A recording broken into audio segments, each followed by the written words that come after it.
Hi everybody, this is Nikki again. Personal opinion, personal stuff, no medical advice whatsoever. And I think I'm just going to try to do this second one really quick. I started the last video about control IQ and kind of comparing it to auto mode on the 670G. And since I'm hot on that, I might just go ahead and finish it and then get back to my logging. So there were a few other differences that I think are really important. I talked in the last video about the fact that auto mode learns, quote unquote, learns you. Control IQ, there is no learning. It's just doing your current blood sugar and where you're predicted to be in 30 minutes. And based on that, it's deciding on your delivery. For me and for my diabetes, that's a better fit. I don't want anything learning me and taking a week or two and looking at my habits because I'm not all that reliable. I'm definitely not all that predictable, reliable, routine. So that's a big difference. The defaulting to regular basal rate, that's a big difference. And then there were a few other things I mentioned, but a few other differences. 670G auto mode, there is no extended bolus. With Control IQ, you do have an option to do an extended bolus. It's limited for 2 hours. And I did try it the other day. It was fine. The only thing I don't know, because I couldn't tell. The only thing I don't know is whether or not, while you're in an extended bolus, whether or not Control IQ continues to adjust your basal rate or not. I'm sure somebody has the answer to that. I don't think it's all that tricky.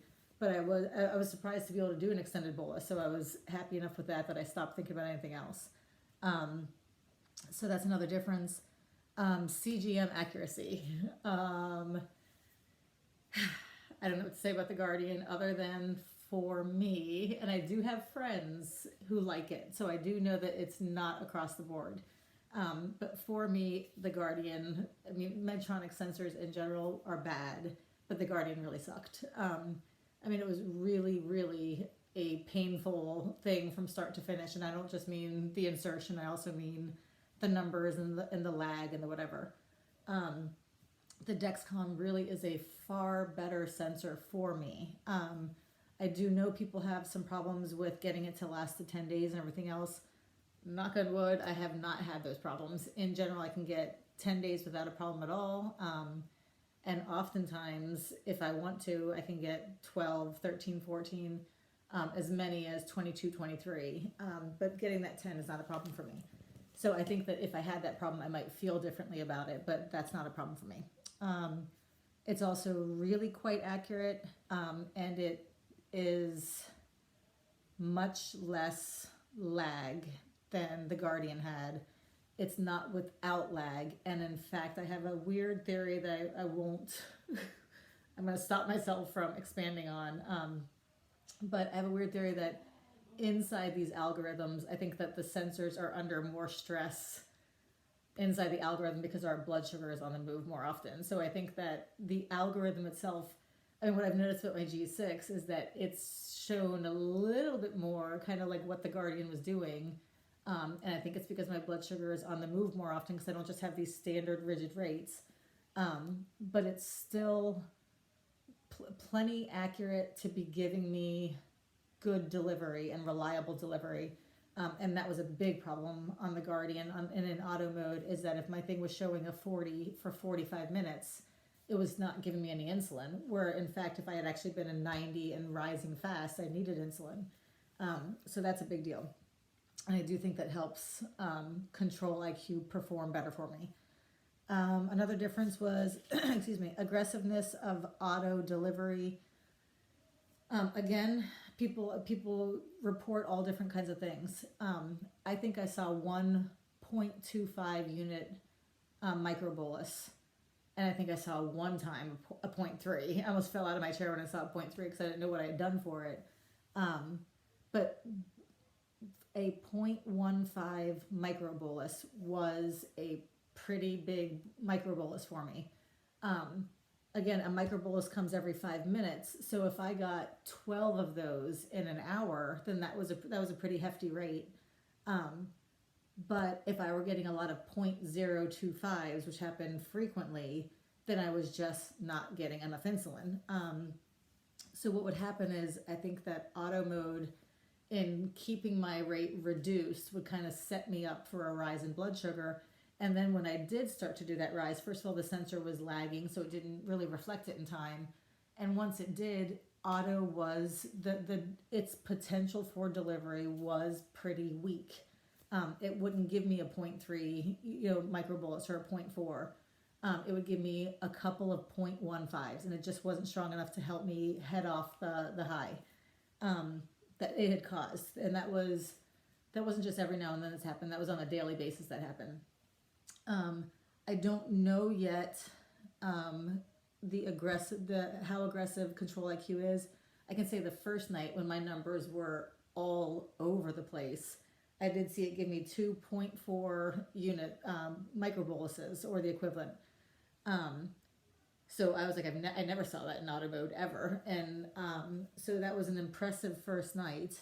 I also was a mess the first night, and I did crash the first night, so I didn't know if I liked it or not. I just, it was definitely worth noting. And I do know that it can kind of crank up the insulin. I do know it will give me an occasional big bolus, like a basal, I don't know what they're called, but a basal bolus.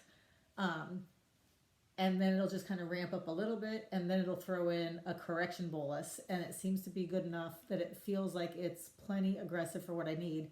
And I haven't started changing settings yet, so I kind of like what it's able to do right now. I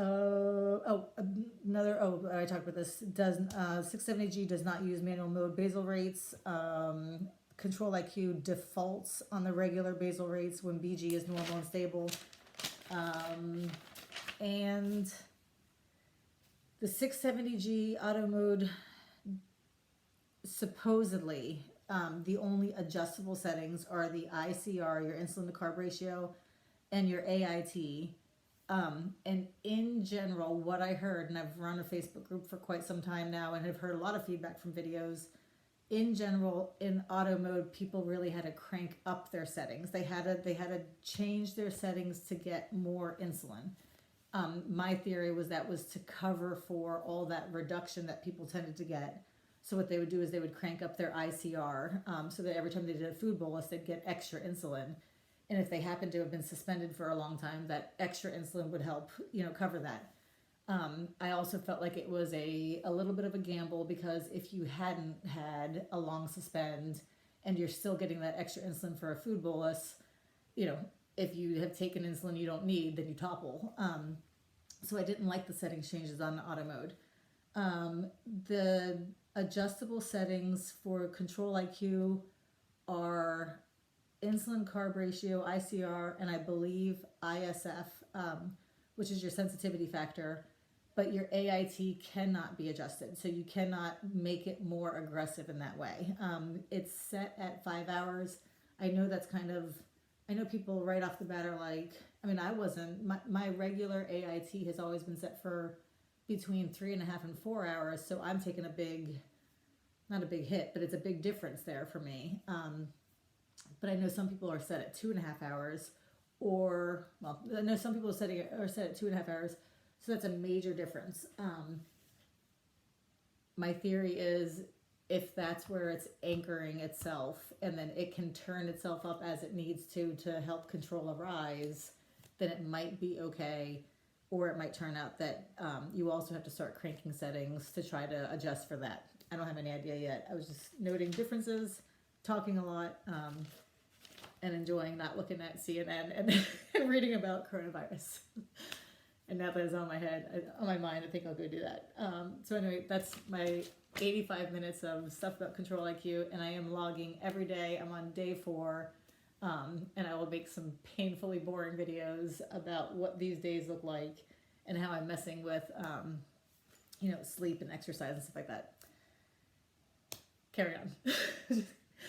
Hope this finds you all well, and I hope everybody gets to dance tomorrow. Thanks for watching. Bye.